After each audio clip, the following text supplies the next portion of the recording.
ಎಲ್ಲರಿಗೂ ನಮಸ್ಕಾರ. ತಮಸೋಮ ಜ್ಯೋತಿರ್ಗಮಯ ಚಾನಲ್ಗೆ ತಮ್ಮೆಲ್ಲರಿಗೂ ಸ್ವಾಗತ. ಎಲ್ಲರಿಗೂ ನವರಾತ್ರಿ ಹಬ್ಬದ ಶುಭಾಶಯಗಳು. ಈ ದಿನ ನವರಾತ್ರಿ ಪ್ರಾರಂಭದ ದಿನ. ಈ 9 ದಿನಗಳು ನಾವು ದೇವಿಯನ್ನು ಪೂಜಿಸ್ತೀವಿ, ಆರಾಧಿಸ್ತೀವಿ. 10ನೇ ದಿನ ವಿಜಯದಶಮಿಯನ್ನು ಆಚರಿಸ್ತೀವಿ. ಈ 10 ದಿನಗಳ ಕಾಲವು ಎಲ್ಲೆಡೆ ಸಂತೋಷ ಸಂಭ್ರಮ ತುಂಬಿರುತ್ತೆ. ನವರಾತ್ರಿಯ ಮೊದಲನೇ ದಿನ ನಾವು ಕಂಚಿ ಕಾಮಾಕ್ಷಿಯ ಬಗ್ಗೆ ಸ್ವಲ್ಪ ವಿವರಗಳನ್ನು ತಿಳ್ಕೊಳ್ಳೋಣ ಬನ್ನಿ. ಪರಾಶಕ್ತಿ ಶ್ರೀ ಲಲಿತಾಂಬಿಕಾ ದೇವಿಯ ವಿಶೇಷ ಹೆಸರು ಕಾಮಾಕ್ಷಿ. ಕಾಮಾಕ್ಷಿ ಅಂದರೆ ಶಿವನನ್ನು ಕಾಮಿಸುವ ಕಣ್ಣುಗಳಿಂದ ನೋಡುವವಳು ಅಂತ ಅರ್ಥ. ಬಂಡಾಸುರನ ಕಾಟದಿಂದ ದೇವತೆಗಳನ್ನು ಕಾಪಾಡೋದಕ್ಕೋಸ್ಕರ ಚಿದಗ್ನಿ ಕುಂಡದಲ್ಲಿ ಉದ್ಭವಿಸಿ ಬಂದಿದ್ದ ಶ್ರೀ ಲಲಿತಾಂಬಿಕಾ ದೇವಿಯನ್ನು ಬ್ರಹ್ಮದೇವ ಕಾಮಾಕ್ಷಿ ಅಂತ ಸಂಬೋಧಿಸಿದ್ದ. ಕಾಮಾಕ್ಷಿಯ ಮೂಲಸ್ಥಾನ ಕಾಂಚೀಪುರಂನ ಕಾಮಾಕ್ಷಿಯಮ್ಮನ ದೇವಾಲಯ. ಸೌಂದರ್ಯ ಮತ್ತು ಶಾಂತಿಯ ಮೇರು ದೇವತೆ ಈ ಕಂಚಿಯ ಕಾಮಾಕ್ಷಿ ತಾಯಿ. ಕಾಂಚೀಪುರ ಅಥವಾ ಕಂಚಿ ಒಂದು ಶಕ್ತಿ ಪೀಠವಾಗಿ ಆದಿಕಾಲದಿಂದಲೇ ಪ್ರಸಿದ್ಧವಾಗಿತ್ತು. ಶಕ್ತಿ ಪಂಥದಲ್ಲಿ ಶಕ್ತಿಪೀಠ ಎಂಬ ತೀರ್ಥಕ್ಷೇತ್ರಗಳಿಗೆ ಹೆಚ್ಚಿನ ಮಹತ್ವ ಇದೆ. ಶ್ರೀಮದ್ ದೇವಿ ಭಾಗವತ ಮುಂತಾದ ಪುರಾಣಗಳಲ್ಲಿ ಶಕ್ತಿಪೀಠಗಳ ಉಲ್ಲೇಖ ಮತ್ತು ವರ್ಣನೆಗಳಿವೆ. ಪುರಾಣಗಳ ಪ್ರಕಾರ ದಕ್ಷ ಯಜ್ಞದಲ್ಲಿ ತೀರಿಕೊಂಡ ಪತ್ನಿ ಸತಿಯ ದೇಹವನ್ನು ಶಿವ ಎತ್ಕೊಂಡು ತಾಂಡವ ನೃತ್ಯ ಆರಂಭಿಸಿದ. ಅವನ ಸಂತಪ್ತ ಆರ್ಭಟಕ್ಕೆ ಜಗತ್ತೇ ಉರಿದು ಹೋಗುತ್ತೆ ಅನ್ನೋ ಭೀತಿಯಲ್ಲಿ ವಿಷ್ಣು ಚಕ್ರ ಎಸೆದು ಸತಿದೇವಿಯ ಶವವನ್ನು ಕತ್ತರಿಸಿ ಹಾಕಿದ. ಸತಿದೇವಿಯ ಶರೀರ 51 ತುಂಡುಗಳಾಗಿ ಭೂಮಿಯ ವಿವಿಧೆಡೆಯಲ್ಲಿ ಬಿತ್ತು. ಈ ತುಂಡುಗಳು ಬಿದ್ದ ಜಾಗಗಳೇ ಇಂದು ಶಕ್ತಿಪೀಠಗಳು. ಅವೆಲ್ಲ ಪೂಜನೀಯವಾಗಿದೆ. ಈ ತಾಣಗಳಲ್ಲಿ ದೇವಿಯ ಶಕ್ತಿ ಪ್ರವಹಿಸ್ತಾ ಇರತ್ತೆ ಅನ್ನೋ ನಂಬಿಕೆ ನಮ್ಮಲ್ಲಿದೆ. ಸತಿದೇವಿಯ ಕಳೆ ಬರದ 51 ತುಂಡುಗಳಲ್ಲಿ ನಾಭಿಯ ಭಾಗ ನೆಲ ಸೇರಿದ್ದು ಈ ಕಂಚಿಯಲ್ಲಿ. ಹೀಗಾಗಿ ಇದು ಎಲ್ಲಕ್ಕಿಂತ ಹೆಚ್ಚು ಮಹತ್ವದ ಶಕ್ತಿಪೀಠ ಅಂತ ಹೇಳ್ತಾರೆ. ಇದರ ಪ್ರಕಾರ ಜಗತ್ತಿನ ನಾಭಿ ಕೇಂದ್ರವೇ ಕಂಚಿ. ಜಗತ್ತಿನ ಎಲ್ಲ ನಾಡಿಗಳು ಸೇರೋದು ಈ ಕಂಚಿ ಕ್ಷೇತ್ರದಲ್ಲೇ. ಸ್ಥಳ ಪುರಾಣದ ಪ್ರಕಾರ ತ್ರಿಪುರ ಸುಂದರಿ ಬಂಡಾಸುರನನ್ನು ವಧಿಸಿದ್ದ ಜಾಗ ಕೂಡ ಕಾಂಚೀಪುರಂ.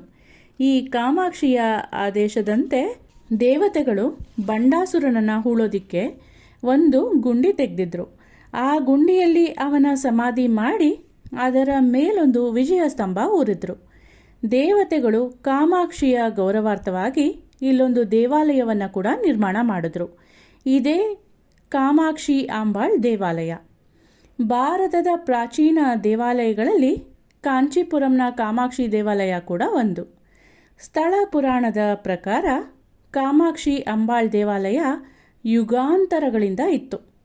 ಕಂಚಿಯಲ್ಲಿ ಶ್ರೀಚಕ್ರವನ್ನು ಸ್ವಯಂ ಸದಾಶಿವನೇ ಸ್ಥಾಪಿಸಿದ್ದ. ಕಾಮಾಕ್ಷಿ ದೇವಾಲಯ ಅನಾದಿ ಕಾಲದಿಂದ ಕಾಂಚಿಯಲ್ಲಿತ್ತು ಅಂತ ಸ್ಥಳ ಪುರಾಣ ಹೇಳುತ್ತೆ. ಕೃತಯುಗದಲ್ಲಿ ದೂರ್ವಾಸ ಮುನಿಗಳು ಈ ದೇವಾಲಯದ ಜೀರ್ಣೋದ್ಧಾರ ನಡೆಸಿದರು. ಹಾಗೆ ತ್ರೇತಾಯುಗದಲ್ಲಿ ಭಗವಾನ್ ಪರಶುರಾಮರು ಇದನ್ನು ನವೀಕರಿಸಿದರು. ದ್ವಾಪರ ಯುಗದಲ್ಲಿ ದೌಮ್ಯ ಮಹರ್ಷಿಗಳು ದೇವಿಯನ್ನು ಇಲ್ಲಿ ಆರಾಧಿಸಿದರು. ಕಲಿಯುಗದಲ್ಲಿ ಆದಿ ಶಂಕರಾಚಾರ್ಯರು ದೇವಿಯನ್ನು ಈ ಸ್ಥಳದಲ್ಲಿ ಮರುಸ್ಥಾಪನೆ ಮಾಡಿದರು ಅಂತ ಸ್ಥಳ ಪುರಾಣ ಹೇಳುತ್ತೆ. ಈ ದೇವಾಲಯವನ್ನು ಪಲ್ಲವರ ಕಾಲದಲ್ಲಿ ನವೀಕರಿಸಲಾಯಿತು. ಕಾಂಚೀಪುರದ ಕಾಮಾಕ್ಷಿಯ ಗರ್ಭಸ್ಥಾನಕ್ಕೆ ಗಾಯತ್ರಿ ಮಂಟಪ ಅಂತ ಹೆಸರು. ಶ್ರೀ ಕಾಮಾಕ್ಷಿ ರಹಸ್ಯ ಎಂಬ ಕೃತಿಯ ಪ್ರಕಾರ ದೇವತೆಗಳು ಈ ಮಂಟಪವನ್ನು ನಿರ್ಮಿಸಿದ್ರು. ಇದರ 4 ಗೋಡೆಗಳು 4 ವೇದಗಳನ್ನು ಸೂಚಿಸುತ್ತವೆ.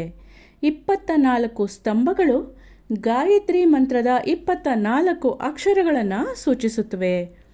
ಪ್ರಕಟ ಗಾಯತ್ರಿಯ ಬೀಜ ಮಂತ್ರವಾಗಿರುವ ರಹಸ್ಯ ಗಾಯತ್ರಿಯ ಮೂರ್ತ ರೂಪವಾಗಿ ಶ್ರೀ ವಿದ್ಯಾಪರಮೇಶ್ವರಿ ದೇವಿ ಗಾಯತ್ರಿ ಮಂಟಪದಲ್ಲಿ ಶ್ರೀ ಕಾಮಾಕ್ಷಿಯಾಗಿ ವಿರಾಜಿಸಿದ್ದಾಳೆ ಅನ್ನತ್ತೆ ಶ್ರೀ ಕಾಮಾಕ್ಷಿ ರಹಸ್ಯ.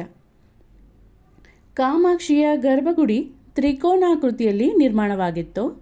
ಕಾಮಾಕ್ಷಿ ಶ್ರೀಚಕ್ರದ ತ್ರಿಕೋಣದ ನಡುವೆ ಓಂಕಾರದಲ್ಲಿ ವಿರಾಜಮಾನಳಾಗಿದ್ದಾಳೆ. ವಶಿನ್ಯಾದಿ ವಾಗ್ದೇವತೆಯರ ಮೂರ್ತಿ ರೂಪಗಳನ್ನು ಶ್ರೀಚಕ್ರದಲ್ಲಿ ಅವರ ಸ್ಥಾನಗಳನ್ನು ಅನುಸರಿಸಿ ಶ್ರೀಚಕ್ರದ ಸುತ್ತ ಸ್ಥಾಪಿಸಲಾಯಿತು.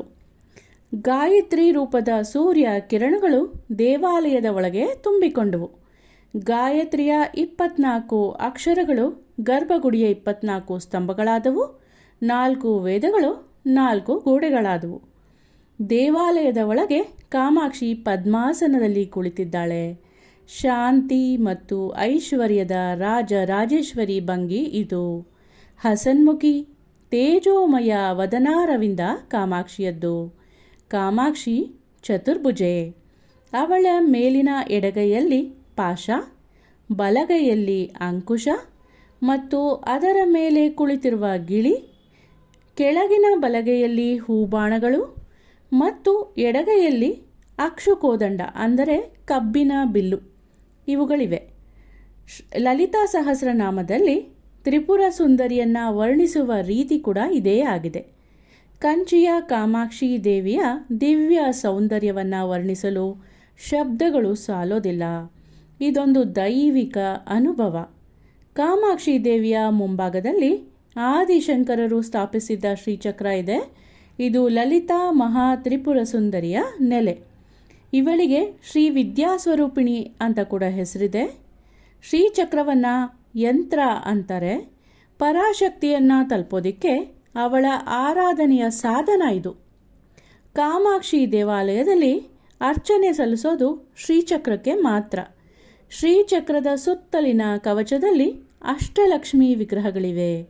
ಶಕ್ತಿಪೀಠ ಇರುವಲ್ಲಿ ಸಾಂಪ್ರದಾಯಿಕವಾಗಿ ಶಿವನ ಪ್ರತೀಕವಾದ ಕಾಲ ಭೈರವನ ಮೂರ್ತಿ ಕೂಡ ಇರುತ್ತೆ. ಲಲಿತಾ ಸಹಸ್ರನಾಮದಲ್ಲಿ ಹೇಳಿರುವಂತೆ ಕಾಮಾಕ್ಷಿ ಶಿವ ಅಂದರೆ ಶಕ್ತ್ಯಾತ್ಮಿಕೆ ಅಂತ ಬರುತ್ತೆ. ಶಿವನ ಶಕ್ತಿಯನ್ನು ಕೂಡ ಒಳಗೊಂಡಿರುವಾಕೆ ಈ ಕಾಮಾಕ್ಷಿ. ಹಾಗಾದ ಕಾರಣ ಇಲ್ಲಿ ಭೈರವನಿಗಾಗಿ ಪ್ರತ್ಯೇಕ ಗುಡಿಯನ್ನು ರಚನೆ ಮಾಡಿಲ್ಲ.